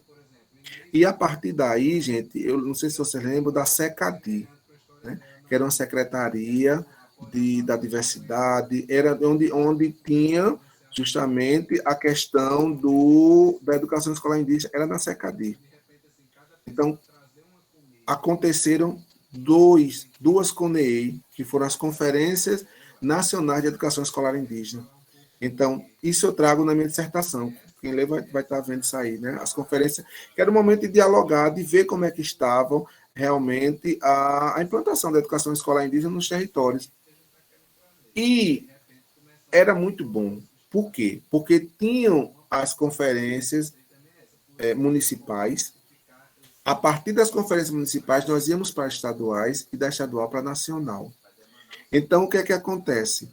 Com a entrada do atual presidente, a primeira coisa que ele faz é extinguir a SECADI. Ele extingue a presença de indígenas no Conselho Nacional de Educação. Isso eu também trago na minha dissertação, porque o Conselho Nacional de Educação, desde a Constituição, que tem indígenas participando. Então, aí imagina como é que fica você ver todas as políticas públicas voltadas para as minorias sendo desmontadas. Então, imagine-se, de fato, criar esse ministério. Nós temos uma universidade grande no nosso país. E cada vez que a gente vê esses desmontes, de certa forma, nos fragilizam também, né? Então, assim, eu espero que, de fato, pensem nisso, que como eu acho que é na Bolívia, né? Que os nossos parentes lá na Bolívia, eles já têm essa questão de um ministério, algo voltado às populações indígenas da Bolívia. Se não me engano, acho que é na Bolívia, não sei. Mas seria de extrema relevância, né, a criação de um ministério voltado para as questões indígenas. Acredito que seja isso mesmo. Na Bolívia, no Peru e agora acho que no Chile estão criando mais um. Falta aqui para nós, né, Isabela? Então, assim, é uma forma de nos fortalecer, né, gente? Porque a gente viu aí, depois que com a extinção da SECADI, que a SECADI tanto abraçavam as questões indígenas, as questões negras, as questões LGBTQIA+, né? Era uma secretaria voltada para a diversidade. Então, com o desmonte, a gente perde muito com isso, né?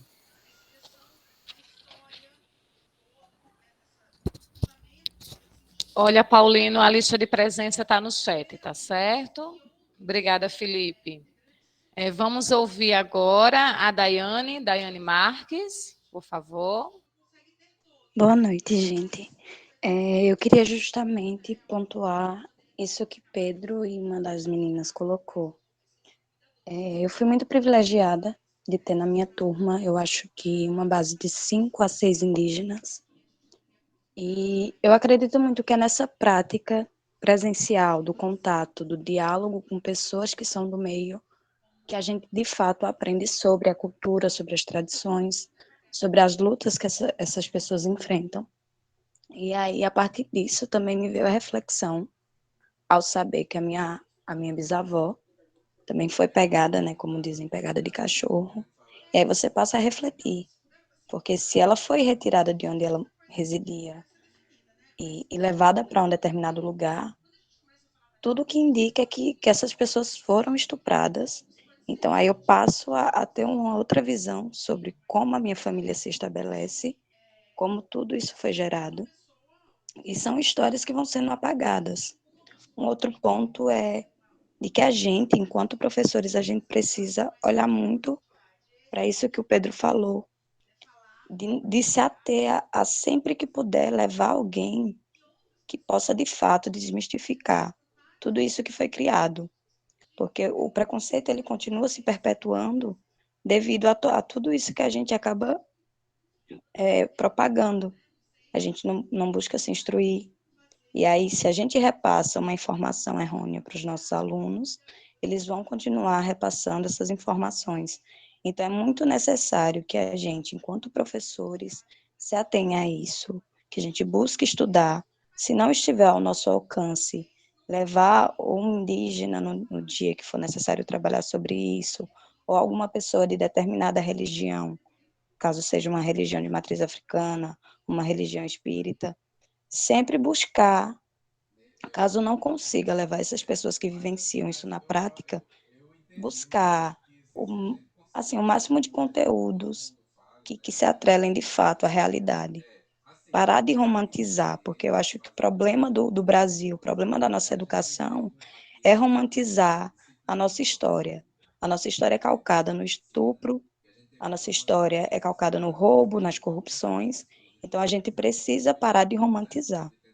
É isso, muito obrigada, Pedro, muito obrigada a todo mundo que tem contribuído. O curso tem sido maravilhoso e eu me sinto muito privilegiada de estar experienciando tudo isso. Que bom, Daiane. Gratidão, viu, pela sua presença, pela sua fala. Você é de onde, Daiane? Eu sou de Belém do São Francisco, fico aqui no sertão de Pernambuco. Pernambuco, né? Eu tive aí, eu acho que próximo de você, se eu não me engano, eu tive na Ilha Rará, onde foi submersa, fica só, aparece só uma parte da igreja. Sim, fica próximo daqui, fica em Petrolândia. Próximo, né? Isso, é Petrolândia, pronto. Então, assim, ó, na fala dela, essa questão de romantizar, né? Se a gente for olhar para a literatura, né, sobre Peri, aquela coisa toda, romantiza demais o indígena, também traz essa questão. Quando não como ingênuo e tal, é romantizando, né? E a gente sabe que de romântico não tem nada, gente. E outra coisa que eu peguei da fala dela, que como ela fala da questão da riqueza, dessa diversidade, agora no doutorado, Edileuza, nós temos a Conceição é de Olinda, ela trabalha, ela é do povo de terreiro, ela também tem o maracatu lá, então assim, gente, como as trocas dessa questão, e como a gente vai se tirando, né, alguns preconceitos da nossa visão, né? Porque assim, a gente também tem muitos preconceitos com os nossos irmãos que são da Umbanda, né? Então, assim, essa convivência com Conceição e a forma como ela fala realmente é outra coisa. Você vai caindo todas as suas vendas, né? Que às vezes a gente tenta amarrar para poder mas que é muito enriquecedor essa troca. É verdade. Quando a gente começa a conviver, aí nós vamos conhecendo e desmistificando muita coisa, não é isso? E assim a gente aprende a dar espaço para que o outro nos mostre o ponto de vista deles, a realidade deles, não é isso? Olhando o chat, tem muitas observações, algumas pessoas dizendo que vai vir para Paraíba, vai visitar a Bahia. Então, assim, Josinaldo, ele fez um comentário no chat, mas ele também levantou a mão. Então, nós vamos ouvir a Terezinha, que antecedeu o Josinaldo, e depois ele faz as considerações dele, tá bom? Terezinha, por favor.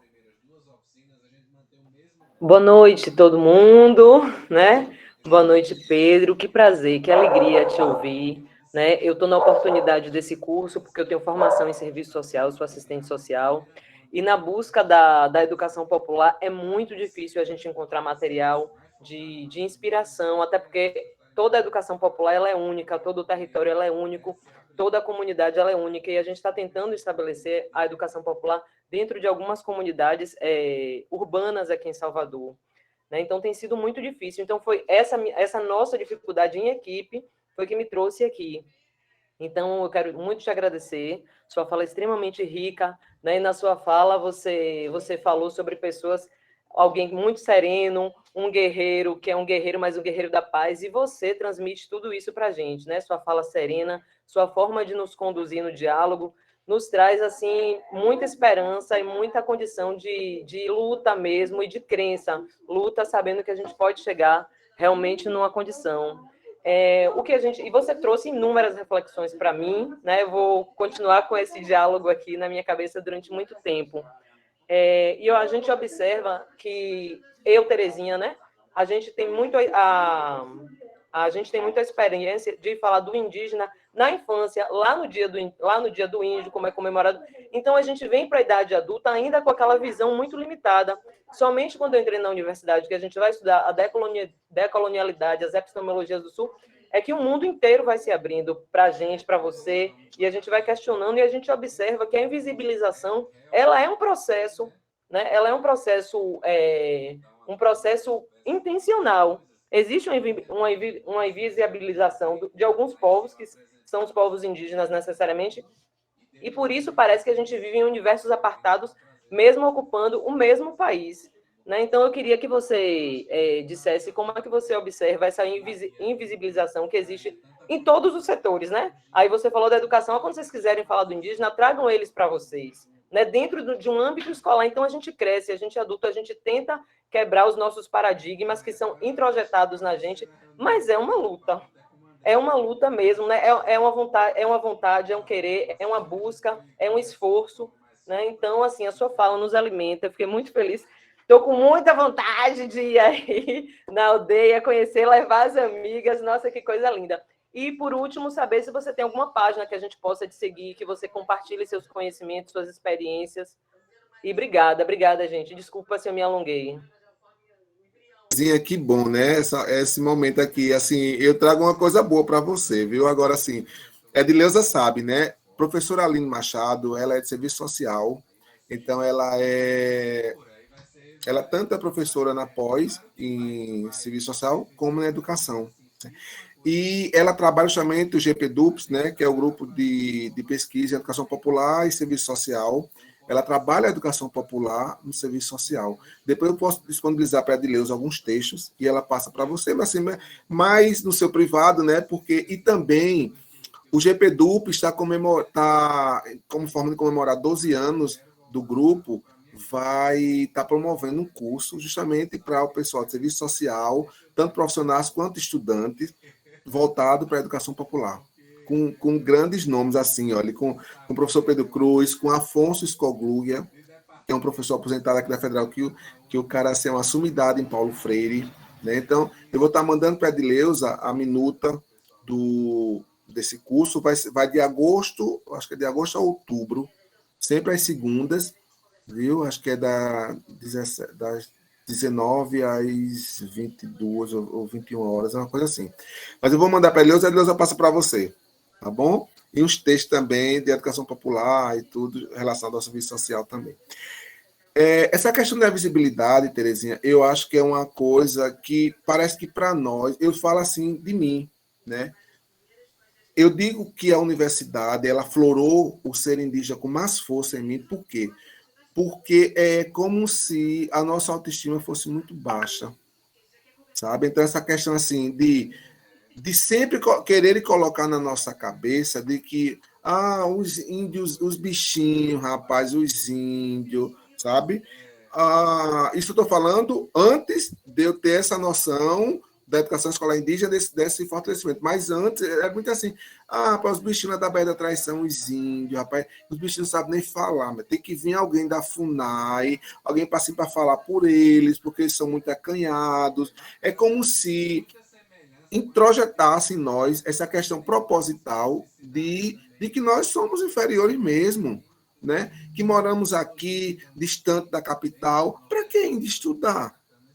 Gente, Índia é para ficar lá no meio do mato. Não, Índia não é para vir para cá, não. E eu digo muito, o meu cruzar com Anne, a minha parente Chucuru, no mestrado, Anne é muito aguerrida, né, Dileuza?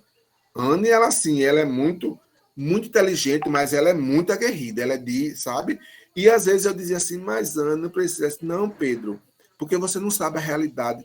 Vocês, Potiguara, vivem num mar de rosa perto da gente, porque o cacique Chicão Chucuru foi assassinado por conta de terra. Então, assim, é uma realidade que eles têm que se tornar, eu não diria arredio, mas assim, desconfiado, muito. E isso eu aprendi com Ana, essa questão da decolonialidade. Ela que trouxe para mim essa questão da decolonialidade, foi com Anne. Né? Inclusive, o trabalho dela é sobre a decolonialidade, onde ela traz Souza, de Portugal, como é? Boaventura de Souza Santos, pronto.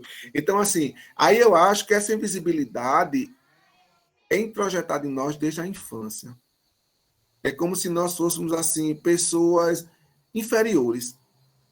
E eu vejo que não. Então, é isso que eu digo. É a partir do estudo que a gente precisa se fortificar. É a partir daqui do chão da escola a gente fortificar os nossos guerreiros para quando eles chegarem na universidade não se sentirem tão invisibilizados e saberem que são tão importantes quanto branco, quanto negro, como qualquer outro cidadão. E principalmente essa questão das cotas, né? As pessoas assim olham para a gente meio atravessados. Eu sempre digo assim, eu entrei pelas cotas, sim, é direito nosso, Né? Ninguém está dando favor a gente, não, a mim ou a um negro, ou a um cigano, ou a alguém da comunidade LGBTQIA+. É direito, né? É um mínimo, é uma reparação histórica para com nós. Né? Então, assim, eu sempre digo o seguinte, eu ficava muito calado, às vezes, Edileuza mesmo via assim, porque, gente, é tanta gente sabida demais. É tanta gente assim para dizer assim, olha, a cor da camisa de Danilo, segundo Trivinos, ele permeia por uma cor meia escura, puxada para um tom, que Gamboa destoa dessa cor, porque Frei diz que é azul royal. Para dizer que a camisa de Danilo é azul, gente. Aí eu ficava assim, meu Deus, quem é esse povo? Gente, eu venho das artes, eu não sou pedagogo. Aí eu ficava assim, era um povo muito sabido, um povo assim que eu dizia, eu estou fazendo o que aqui, meu Deus do céu? Eu ficava calado lá na minha, sabe? Só que com o passar do tempo, a gente vai vendo que as máscaras vão caindo, sabe? A gente vai vendo que esse povo que é tão sabido, alguns ainda nem qualificaram. Aí a gente começa a ver assim, olha, eu não sou conhecedor de tudo, eu não detenho saber. E eu também tenho que reconhecer as minhas limitações. Mas é a partir das leituras, é a partir do contexto em si também. Eu acho que o silêncio também fala. Então, é aprender também com o silêncio. Eu acredito que seja isso. Né? E às vezes a gente se torna também invisível quando não fala também, né? A gente, por mais que a gente tenha essa questão assim viva dentro de nós, mas às vezes a gente se assusta com esses sabichões, essas sabichonas, que a gente fica até assim, né? Mas com o passar do tempo, a própria vida vai mostrando, né? Quem é quem. Tereza, eu não sei se eu respondi tua pergunta, teu questionamento. Não tenho página não, Terezinha. Minha amiga, olha, ultimamente eu estou só para ler, gente. Olha, é leitura, Terezinha. Tem tempo Seria muito bom, viu? Eu sigo alguns indígenas e eu aprendo muito, a gente aprende muito. E acho que o nosso papel de quem busca realmente o conhecimento é ter essa humildade, né? Porque os sabichões, o que eles querem realmente é nos calar, é colocar cada pessoa no seu lugar. Quem tem o que falar, fica em silêncio. Né? Então, é claro que a gente só faz a coisa na medida do tempo, mas seria muito bom. Eu sigo alguns indígenas e aprendo, e a gente fica ligado nessas condições, nessas pequenas violências que a gente produz e reproduz no nosso dia a dia, que são estruturais e são introjetadas na gente, né? Do mesmo jeito que você diz, a gente foi educado a ser visto como coitadinho, e nós também somos educados a ver os índios enquanto coitadinhos, um povo inferior, só usar cocá no carnaval. E eu demorei só agora, depois de adulta, de mais de 40 anos, foi que eu fui entender por que o cocá no carnaval é uma violência, né? Porque esse estereótipo, cadê a gente, cadê a sociedade inteira nesse momento em que a gente tem um governo tão violento, tão agressivo, e que de certa forma, também se elegeu com base nessa condição do repúdio ao povo indígena, do repúdio aos marcos, do repúdio a tudo isso que você traz, que é tão rico, né? Hoje nós temos um governo que se coloca frontalmente contra a nossa própria história. Então, isso é muito triste, é muito doloroso, só que as pessoas continuam reproduzindo isso. Desculpe, eu me alonguei de novo. Outra coisa também, nós temos aqui parentes que apoiam esse desgoverno, da dó, viu? Aí, gente, antes da próxima pergunta, Eleusa, bem rapidinho, que as coisas vão aparecendo. Gente, eu comentei, como eu falei no início, né, do falecimento do nosso pajé Chico. E eu disse, gente, hoje é um dia histórico. Eu agora, na próxima quinta-feira, se Tupã permitir, estou chegando aos 49, né? Durante a minha existência, eu já vi aqui alguns funerais, acho que uns 5 a 6, de lideranças nossas, mas igual a do pajé Chico, onde o Henrique conhece aqui São Miguel, né? O cemitério nosso fica na aldeia. Então, todo mundo falece aqui na cidade, nas aldeias mais próximas, vem para São Miguel. São Miguel fica no alto, numa colina, tem a igreja, que é de mais de 300 anos, ela está em ruínas, e o cemitério fica ao lado da igreja. Então, assim, imagine você, os 2 padres, eles vêm ao encontro do funeral, o corpo é colocado dentro da igreja, os padres fazem o momento, o ritual católico. Gente, mais de 1h30 o ritual do toré em volta do corpo do pajé. Eu nunca tinha visto isso. Eu comentei isso na aula e eu disse assim, gente, eu posso... Conceição, você que é da Umbanda, se me corrija, porque para vocês seria um sincretismo religioso, e eu acho que para nós foi um sincretismo indígena. Eu não sei se a palavra é essa. Ela disse, não, Pedro, é um sincretismo. E assim, eu não fotografei porque eu disse assim, eu não quero estar como pesquisador.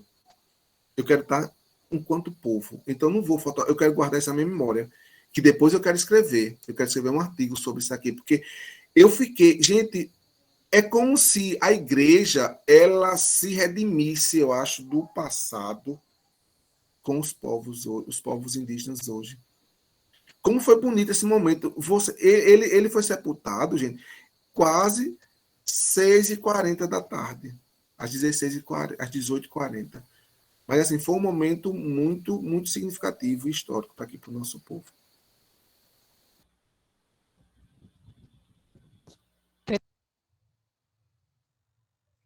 Fechada, Edileuza, teu microfone.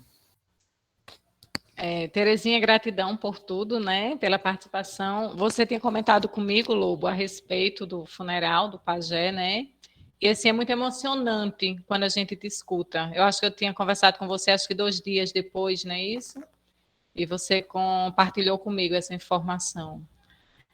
Nós temos uma pergunta e temos o Josinaldo. Então, vamos ouvir o Josinaldo, depois eu faço a pergunta que estava no chat, tá certo? E tem algumas pessoas pedindo material, Pedro, para que você disponibilize para a gente, tá bom? Josinaldo, eu vi a sua mensagem no chat, mas aí você já tinha levantado a mão, então seja bem-vindo, meu querido. Saudade das nossas aulas, dos encontros das aulas. Lobo, que alegria te ver, Lobo. Você já me provocou a pergunta que farei a você. Eu estou numa área dando aula de Conde, né? Onde 3 aldeias ali estão na resistência ainda, vamos dizer, né? E estou também em áreas de quilombos. Lobo, o ceticismo religioso é muito forte nas comunidades, nas aldeias, né? E principalmente nos quilombos. E aí eu percebo, Lobo, que a presença de uma religiosidade limitante gera justamente naqueles que moram principalmente nos quilombos, não nas aldeias, eu não tenho visto nas aldeias, mas nos quilombos, esse ceticismo neopentecostal que limita aquelas comunidades a assumir a sua originalidade. Tu tá entendendo, Lobo? E aí, assim, eu peguei o material no curso de extensão da universidade, que é a História de Conde, onde uma das professoras é a professora Suélida, e aí a gente começou a trabalhar, Lobo, mesmo no quilombola, a originalidade daquela comunidade que é Jacoca, que justamente eu peguei a partir desses povos originais, né, indígenas, essa palavra Jacoca, para daí puxar, de fato, toda essa história, a chegada do negro, a religião indígena, a religião do povo africano. Olha, está gerando uma descoberta imensa, e numa perspectiva bem freiriana. Porém, eu percebo que nas aldeias, o povo indígena é muito mais aberto para discutir a temática, muito mais aberto, principalmente no que se trata da religiosidade, mesmo tendo presente as igrejas pentecostais, neopentecostais, mas o povo tem mais resistência, o povo tem mais coragem para vivenciar esse ceticismo que você colocou. Muito bonito. Porém, no quilombola, o desafio é maior. Há um quilombo que há um terreiro. E eu fui lá dar aula da EJA, né? Onde o povo bem mais maduro e tal. Lobo, quando eu falei do terreiro, olha, foi muita crítica. Até a gente começar a falar sobre esse ceticismo, a benzedeira. Ah, minha bisavó é benzedeira. Minha bisavó faz remédio do mato. Eu digo, de onde veio isso aí? Então, imagine, há uma resistência muito grande no quilombo, enquanto esse ceticismo de uma religiosidade limitante. Porém, nas aldeias, cara, eu fico encantado com o cacique Edinaldo, com o cacique Paulo, né, que é a turma mais, assim, aberta, mas eu fiquei encantado. Porém, eu queria dar para ti, cara, meu amigo, como trabalhar nessa perspectiva de resgate histórico dentro desse ceticismo, meu amigo, dessa religiosidade limitante. Cara, você te vê, viste, narrando essa experiência aí do pajé com a igreja, para mim isso é fundamental para dizer que nós precisamos pedir perdão sempre, cara, viu? Um cheiro bem grande, Lobo. Ô, meu irmão, eu fico muito feliz, viu, de estar aqui com você nesse momento, né, Josnaldo? Você sempre contribui muito, né? Então, assim, Josnaldo, a gente aqui também não foi fácil. Nós temos aqui uma aldeia onde o grande número de evangélicos é grande. E os professores sofriam muito para trabalhar nessa aldeia. Por quê? Os meninos não praticavam toré, não cantavam os cantos, porque dizia que era coisa do demônio, que aquilo era coisa do diabo, que se pintar, oxi, isso é coisa é doido. Então, assim, foi preciso ter uma intervenção do cacique geral, veio o pessoal da FUNAI, né? Houve o pessoal do CESAI e, coletivamente, reuniu, o cacique da aldeia reuniu todo mundo e disse a gente, olha, eu quero saber de vocês uma coisa. Vocês só são indígenas para ganhar as cestas básicas? Vocês só são indígenas para ter acesso à saúde indígena? Gente, a cultura, isso aqui é do nosso povo. Então, a partir dessa conversa, a partir desse desdobramento, né, essa perspectiva de trazer, de fato, o que é a nossa cultura, foi que aos poucos estão mais maleáveis. E, Josnaldo, acho que você foi muito feliz de estar trabalhando com a EJA, né? Porque quando se fala uma religião de matriz africana, o pessoal ainda tem muito, principalmente nós aqui do interior, tem muito preconceito com relação ao catimbó. Ah, lá, fulano é catimbozeiro, só faz coisa mal para matar o povo. Então, assim, é um preconceito que quando eu ouço a Conceição, gente, como eu fico encantado com aquela mulher. Quando ela entra pedindo permissão aos ancestrais, que Exu, que é o Deus da comunicação, a beleza que ela traz para a gente cai por terra todo o preconceito. Então, eu acho assim, Josnaldo, quando você começou com essa questão, né, da benzedeira, porque se minha avó, vamos supor, se na minha casa minha avó é benzedeira, então existe geralmente, quando é benzedeira, existe uma hierarquia nessa família, né? Trabalhar com as plantas medicinais, então assim, é como você falou, eu acho que trazer esses pontos para a EJA, você vai ter assim N afloramentos, porque você também tem que ter sutileza, eu acredito, né? Para trabalhar, tocar nesses assuntos, tem que ser sutil, tem que ir aos poucos, é uma conquista. Porque eu sempre digo que quando os estudantes da EJA se apaixonam pelo professor, pela professora, eles são igual crianças. Ele diz assim, olha, se para o ano não for professor Josinaldo, não for professor Edileuza, eu não vou estudar, não. Só vou se for com ela. Então, assim, é uma conquista, sabe, irmão, que vai fazendo, mas eu acredito que pela sua competência, né, pela sua sensibilidade, pela sua empatia, você vai conseguir, né? E se quiser fazer, irmão, um intercâmbio aí, viu, com o pessoal para cá, fica à vontade. De preferência, se for no sábado. A gente combina, porque durante a semana, eu tô... Mas que bom você tem essa amizade com o parente Adinaldo, com o seu Paulinho. São pessoas muito boas aí. Valeu, Pedro. Obrigadão, cara. Prazer. Lobo, Nazilda Brito, ela está te parabenizando no chat, não sei se você está acompanhando, e está dizendo que não está com condições de interagir porque ela está com resfriado, mas aí te parabeniza pela riqueza de conhecimentos. Tá, Nazilda, obrigada, melhoras para você, tá certo? Nós temos uma pergunta no chat, eu acredito que depois dela a gente já vai encerrar, porque o horário já ultrapassou, né? A Paula Moura, ela pergunta assim, como deveríamos proceder caso quiséssemos de forma independente? É uma pergunta direcionada a você. Paula, é o seguinte, geralmente aqui, porque é uma coisa, a cidade da Baía da Traição é uma cidade turística, só que a efervescência turística maior começa a partir ou nos feriadões ou quando já vai chegando dezembro, né, concluindo as atividades escolares. Então, a cidade, assim, ela duplica a população.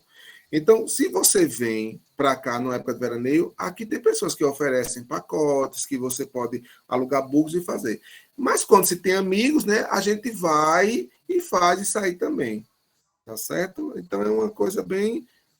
Não temos aqui agência de viajar, mas chegando aqui, olha, eu queria... Tem mototaxista, tem guias turísticos, você vai na Secretaria de Turismo, que eles têm lá uma relação de guias e tudo, e eles podem fazer essa visita conduzida a você, né?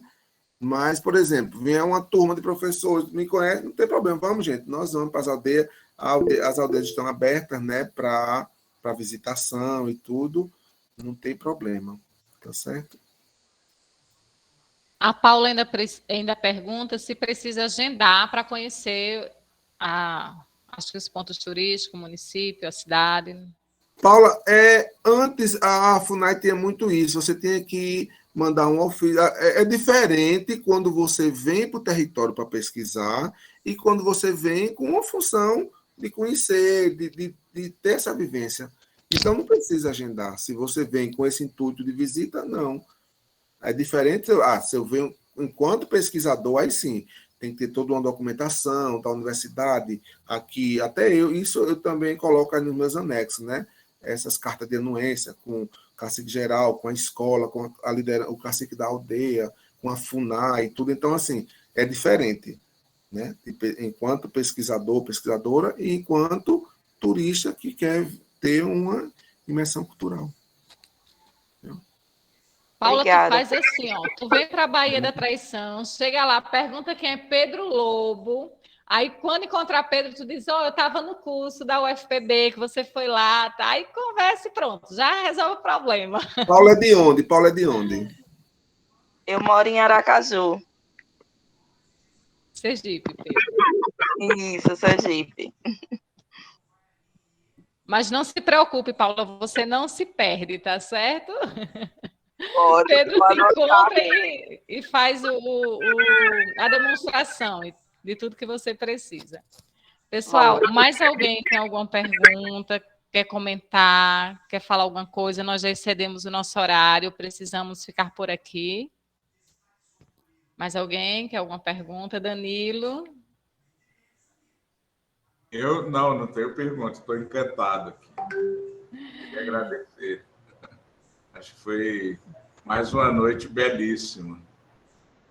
É verdade, é mais uma noite assim que nos deixa maravilhados, né? Uma riqueza de conhecimentos. Terezinha está pedindo outra oportunidade, com certeza outras oportunidades virão. Felipe vai dar um informe, eu estava lembrada, Felipe. Ele vai dar um informe e depois a gente encerra, tá certo, pessoal? Eu queria só ler um poemazinho no final, só um trechozinho, que eu acho que tem tudo a ver com esse momento nosso, mas viu, se puder. Certo, deixa o Felipe dar um informe e aí a gente conclui, Pedro, tá bom? Pronto, estão me escutando bem? Tá, a minha câmera está ligando, mas enquanto isso, foi perguntado por algumas pessoas sobre as atividades, que foi solicitada, que era até quarta-feira, ontem. Então, eu falei com o professor e ele permitiu que a gente adiasse esse recebimento, o prazo máximo até final de semana que vem. Então, até domingo da próxima semana, vocês podem estar enviando a primeira atividade, tudo bem? Pronto, Luciano. Ô, Felipe, a gente está te procurando no privado, porque o grupo está fechado só para vocês, né? Isso. Aí fica ruim que a gente tem que procurar vocês no privado mesmo, né? Isso, pode pra me tirar procurar. Dúvida. Isso. Tá bom? A gente só não recebeu nenhuma confirmação, Felipe. Eu só fiquei um pouco insegura quanto a isso. Já mandei quase 10 minutos para meia-noite e aí não recebi confirmação. Meu Deus, e agora? Não, tá tudo tranquilo. A gente recebeu um bocado de e-mail. Eu só não pude dar essa confirmação ainda, mas eu vou estar dando, tá bom?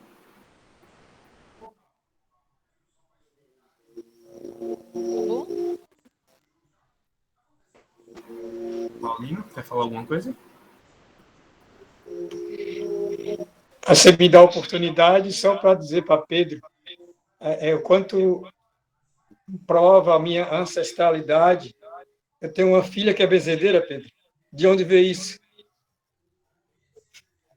Aprendeu, cuidando das crianças dela mesma, ela aprendeu rezar de quebranto, de outras coisas, e começa a atender a família. Aí eu disse para ela, isso aqui é coisa dos nossos ancestrais.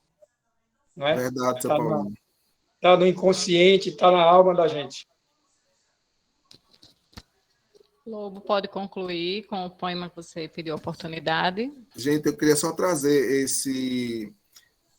É o epígrafe de uma amiga minha, Alda. Ela é indigenista, né? Fez mestrado, fez doutorado aqui. Foi a partir de Alda que me incentivou a fazer o processo seletivo do mestrado.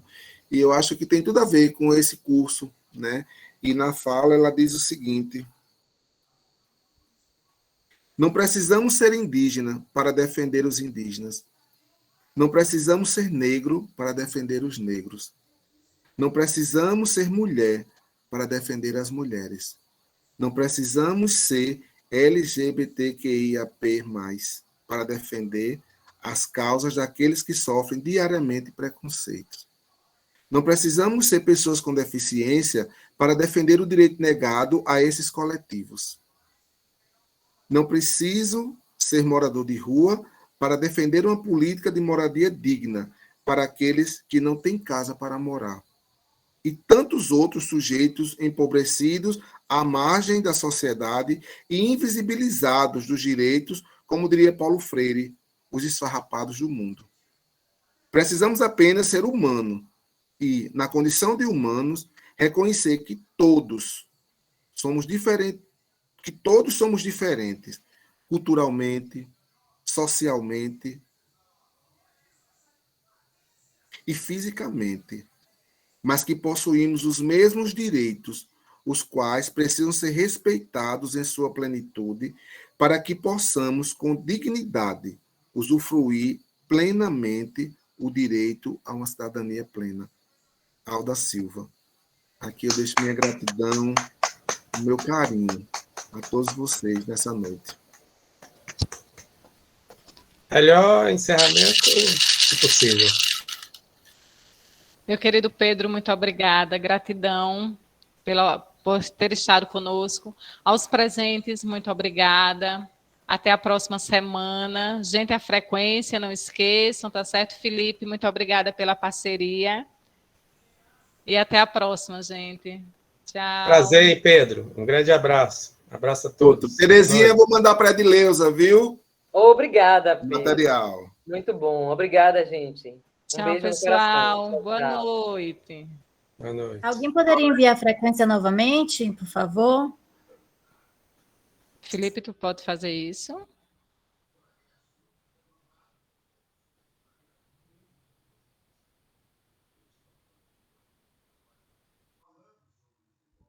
Um minuto.